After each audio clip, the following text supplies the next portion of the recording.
A moment comes when your universe experiences an abrupt upheaval, shattering beliefs and understanding you once held dear, as if they were dust beneath your feet. This was my reality, standing rigidly in the hallway, clutching a glass of water so tightly it seemed ready to splinter. I shouldn't have been there, heading towards the kitchen, passing our bedroom. Yet I heard my wife's voice, hushed yet intimate, not meant for me. The man she was referring to no longer elicited her affection. Her laughter, that cold, detached tinkle, confirmed her decision regarding this mystery person or thing. She stopped talking, still on the phone, lying languidly on our bed with her back to the door. Her ankles crossed casually in the air, as if she held no worry in the world. I remained rooted, my ears straining, heart thundering within me. Her voice barely above a whisper, each word was clear to me.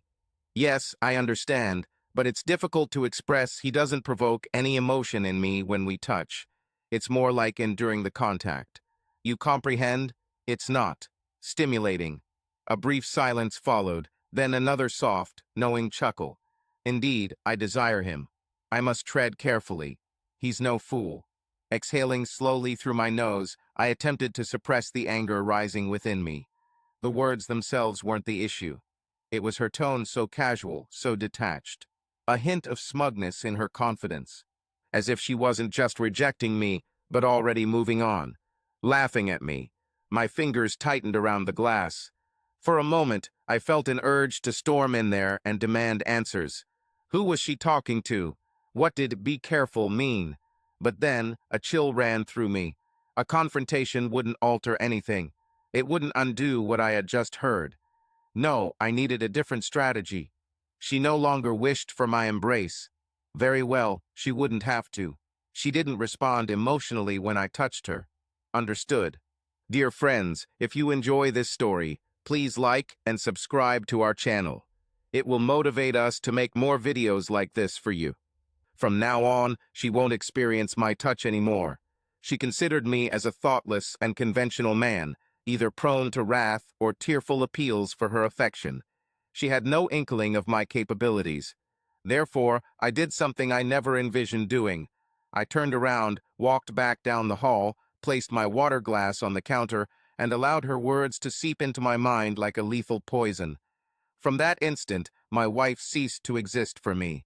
She desired distance. She was about to learn what it means to experience soul-crushing separation in its truest form.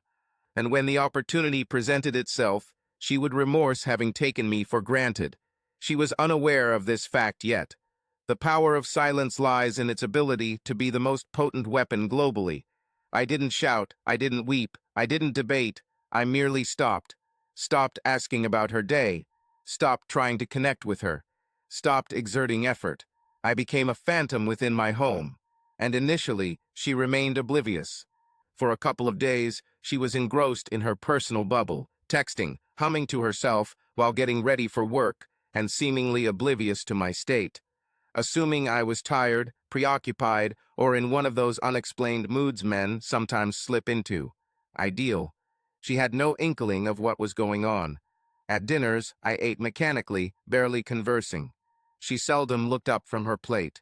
At night, when she usually snuggled next to me, I shifted, leaving a chilly gap. She didn't utter a word, not until a week had passed. "Hey," she said one morning as I stood at the sink washing my coffee cup. "Are you all right?" I turned subtly, met her gaze, and offered a smile. Yes. Why wouldn't I be? It was a genuine smile, but not the usual affectionate kind. There was no warmth to it. She blinked. "I can't tell. You've been silent." I shrugged nonchalantly. "Just deep in thought. That's all." She paused, expecting more details from me, but none came. Instead, I moved past her, grabbed my keys, and departed for work, letting her ponder. Let her experience the same confusion I once felt in that hallway. Upon hearing my wife say she no longer desired physical affection from me, the first small wounds began to form. It was the minor actions that affected her first. She used to relish movie nights with me. We'd cuddle on the couch, share a blanket, and watch whatever she preferred. So when I found her something already playing on our usual night without her presence, I noticed a glimmer of shock cross her face. "You started without me?" she inquired. I nodded. "I didn't think you'd care." I chose not to pause the movie or make room for her. Instead, she stood there briefly before sitting at the opposite end of the couch, uncomfortable and tense. "I see," was all I said the next day when I returned home late, later than usual. She was waiting. "Where were you?" she questioned from the kitchen counter, her arms folded. I indifferently placed my keys on the table. "I'm leaving." "With whom?" "Just some acquaintances." Her eyebrows furrowed more deeply. "Acquaintances." I met her eyes with an unyielding expression. "Yes, acquaintances." Then I walked away, allowing her mind to conjure images. For the first time in a while, a hint of apprehension flashed across her eyes. Fear, uncertainty. She wasn't accustomed to being disregarded. She was accustomed to me caring, asking, vying for her attention. Yet I refused to continue that charade. If she wanted me to be a mere backdrop in her life, so be it. She could experience the stillness. Her vulnerabilities gradually emerged. The true transformation occurred 2 weeks later. By then, I wasn't merely quiet, I was absent. Although physically present, my emotional and mental absence became palpable. I navigated around her as though she were furniture, spoke in brief, polite sentences, never initiating discourse, and eventually, she began to fracture. "Would you like to dine out tonight?" she proposed one evening, attempting to keep it light. "No." She hesitated. "Perhaps we could visit the restaurant you mentioned earlier this month." I looked at her. This was a test. She wanted to gauge if I still valued our time together, if I would eagerly accept an opportunity for a delightful evening, trying to regain her favor. I didn't. "I'm not particularly interested," I replied. Then I returned to my book. The following morning, she gently touched my arm as I was dressing. I winced slightly, not excessively, just enough for her to notice, enough for her to feel the rejection that had been creeping into our home. She withdrew, as if scalded. This was the first real crack. She was beginning to feel the burden of my absence, the start of her desperation. A few nights later, I heard her in the kitchen, scrubbing the counters fiercely. A nervous habit. Then she did something unexpected. She took a bottle of wine and 2 glasses, went into the living room, and placed them on the coffee table. I looked up from my phone. "What's that?" I asked. She offered a tentative grin, suggested we share a drink. It had been a while since we last did so. She was making an effort, trying to repair something that she didn't recognize she had shattered until it was past repairing. I glanced at the wine, then at her. Then I stood up. "I think I'll call it a night," I said, yawning. Her expression fell, not drastically, but enough. I noticed the flicker of disappointment. The panic swiftly concealed. I departed, leaving her there, solitary, with 2 glasses of wine she would now drink by herself. And that was when I realized. She was beginning to comprehend, starting to feel it. The loneliness, the void, the gradual, stifling awareness that she was no longer unique, that my thoughts didn't dwell on her, that I could endure entire days without contemplating her, and it was tormenting her. That night, as I lay in bed, I listened to the quiet click of cabinet doors closing as she put away the wine glasses. For the first time in a while, I slept peacefully. From that point on, the beginning was just the start. It unfolded sooner than expected. Her unease became evident. Fissures in her meticulously crafted disinterest. A prolonged gaze. A question asked twice due to inattentiveness. Overwhelmed by her own remorse. Unaccustomed to being neglected, yet she remained oblivious to my knowledge. That changed 3 weeks later when I overheard her discussing her reluctance to hug me anymore. 3 weeks later, the truth was confirmed. An affair. The moment it struck me. She had been cautious, but not discreet enough. One evening, as I lay in bed scrolling through my phone, a notification appeared on her screen. While she was in the bathroom, a preview of a single message. "Tonight was incredible. I can't stop thinking about you." The sender was simply identified as M. I fixated on it. My pulse didn't race. I had anticipated it. This was merely verification. She emerged from the bathroom, toweling her hair, oblivious to the phone's glow. She hadn't noticed its light flicker. I remained silent, but within me there was a change. Until then, I had been engaging in a drawn-out game, psychological detachment, allowing her to experience the burden of her own decisions. But now I possessed ammunition. Now it was the right moment to shatter her. The initial blow was coming. The following morning, I feigned illness and stayed home from work. She departed for her office, bestowing a casual kiss as if nothing were out of the ordinary. I waited exactly 20 minutes before I booted up my computer and embarked on my plan. Step 1. Identify who M was. It didn't take long to decipher this mystery. A cursory glance at our phone records revealed a pattern, the same number repeated, usually late at night. Then I cross-checked her social media. Though private, people can be careless. They adhere to routines, and there he was Michael, an associate of some sort at a firm she worked with. Suave in an overly polished, insincere manner. A man who appeared to consider himself invincible. I perused his profile, scrutinizing his meticulously crafted lifestyle. The extravagant holidays, the bespoke clothing, the self-satisfied grin of a man convinced he was victorious. I almost chuckled. He had no idea that the rules had been rewritten. Gathering proof. In the following days, I transformed into both a specter and a predator. I did what she thought I couldn't do. I trailed their communications. I followed her once, maintaining a discreet distance as she worked late at an upscale hotel. I even installed a small GPS tracker under her vehicle. It wasn't illegal, just a straightforward Bluetooth device that allowed me to monitor her movements.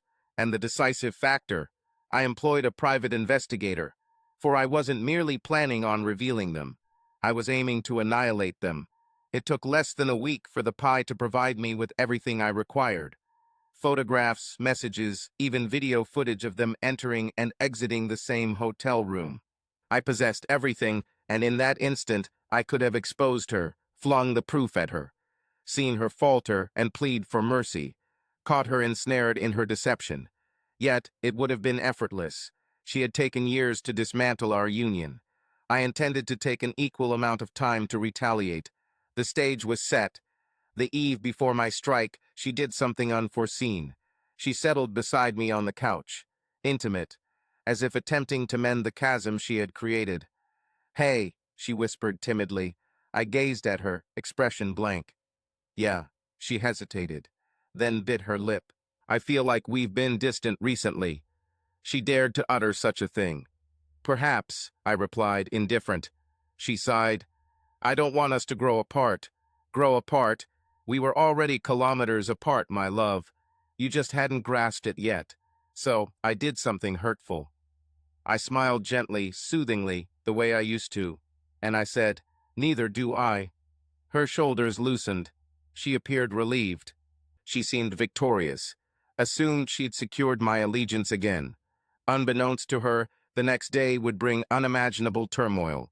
The disclosure. I timed it perfectly. She was preparing for bed when I made my move. In the bathroom, brushing her teeth, I left the envelope on her pillow. Inside were all the texts, photos, screenshots, and lies. She re-entered the room, humming softly, then halted. Her eyes darted to the envelope, then to me. "What's this?" she asked, her voice strained. I remained silent, merely watching. She retrieved the envelope. Her hand shook as she opened it. She began flipping through the pictures and texts, confronting undeniable evidence of her deceit. Her breath shallow, lips parted, yet words failed to escape. Finally, she looked at me, her face ashen. "Where did you?" She started, but her voice cracked and trailed off. She knew it was unnecessary. I'd caught her, leaving her utterly, helplessly exposed. I slouched forward, placing my forearms on my legs, allowing the quiet to linger. Then I offered a chilling smile, that of a victor. "You no longer need to embrace me," I stated softly, almost tenderly. "There's no need for pretense. You are now liberated." She hesitated, perhaps to refute, perhaps to entreat, but I waved her off.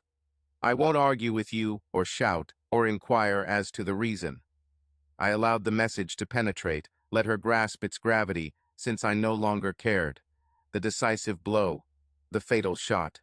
She gasped audibly, eyes moistening, her grip on the envelope firming, believing it might shield her from the tempest she had provoked.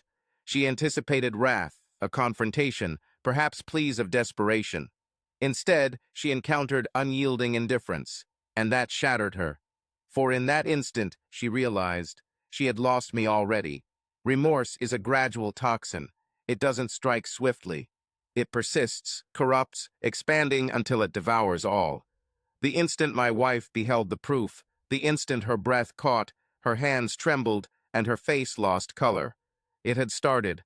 The decay, the remorse, the gradual, unavoidable deterioration of the life she believed was still hers, and I was about to witness every moment of it.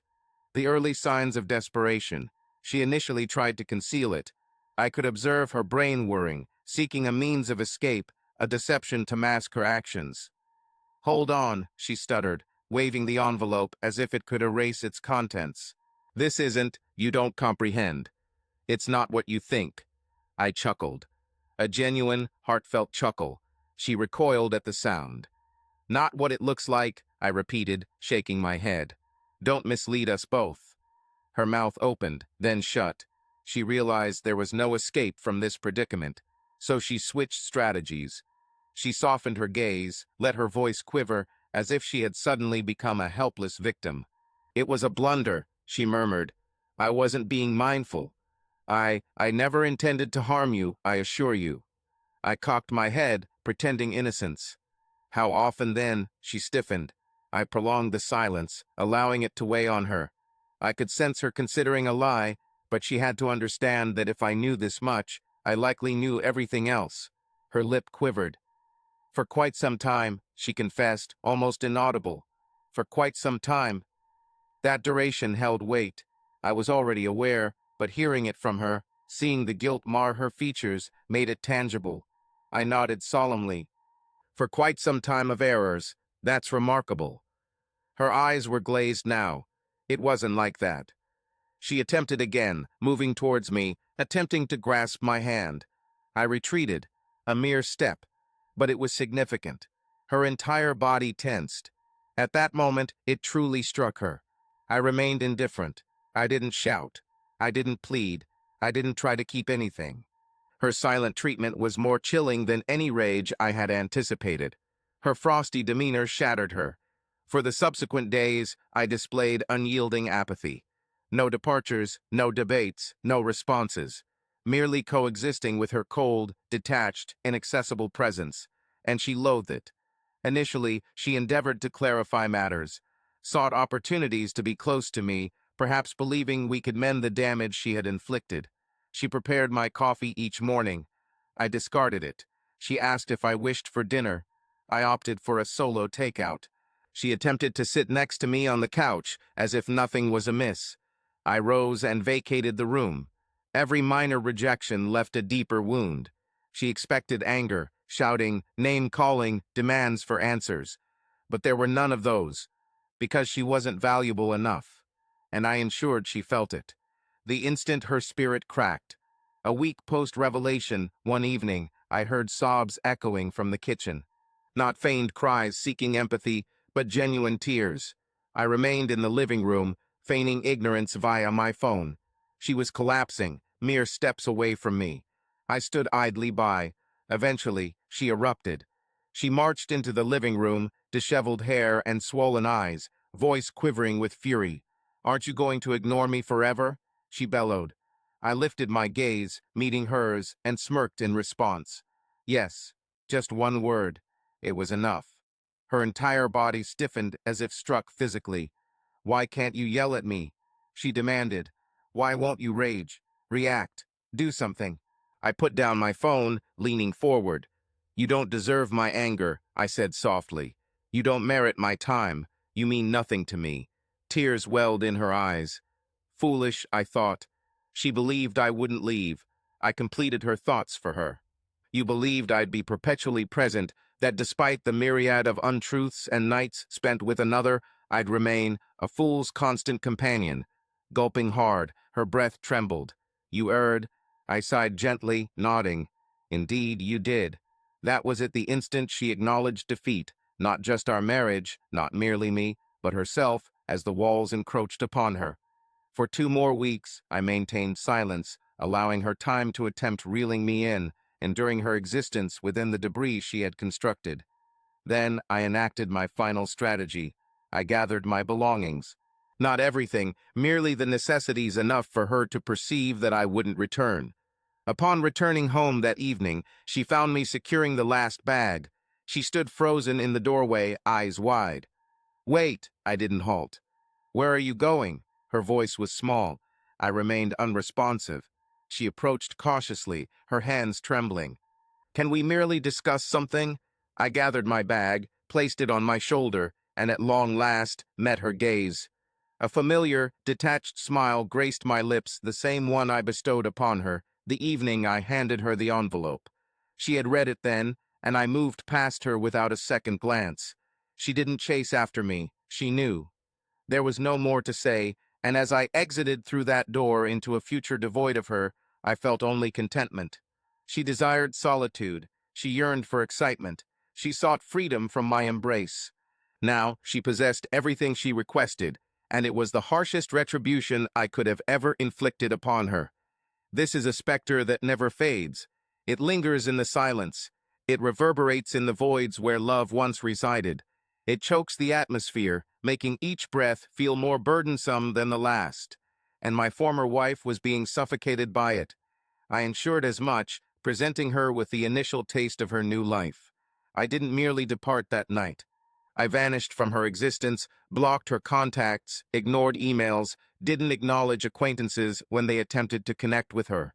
I transformed into a specter, a man she once knew, a man she once loved, and now a man she can never reclaim. She chose her course, and I allowed her to walk it solo, enduring the public backlash. The repercussions didn't take long to pursue her. Her affair wasn't merely exposed to me. I ensured that everyone knew her family, her friends, her co-workers. I forwarded the proof to Michael's wife, who swiftly destroyed his world. Their secret relationship crumbled. Michael's wife filed for divorce promptly, and from what I understand, she took everything she could. My ex soon understood that her affair partner had no intention of settling down with a woman bereft of prospects.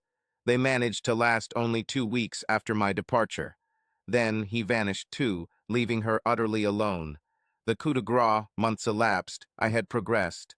I obtained my own space, initiating a fresh chapter with novel habits and tranquility, shaping a life uniquely mine.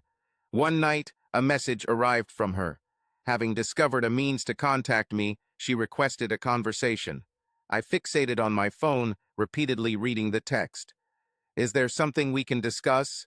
I simply require your presence." I almost chuckled. Her approach was foreseeable. She had played her game and lost. Exchanging a decent man for fleeting excitement, she now sought to reverse it, to rewrite history, to salvage the wreckage. However, the nature of burnt bridges is that they do not regenerate. I chose silence, refraining from even typing a single character. Instead, I blocked her number, leaving her to dwell in remorse, to live with her decisions, because my victory was already secured, and she would spend the remainder of her life knowing this. Some claim revenge tastes best when cold. However, this surpassed revenge. This was justice. She had staked everything and forfeited. The most unfortunate aspect was that she could only fault herself. Meanwhile, I departed unscathed.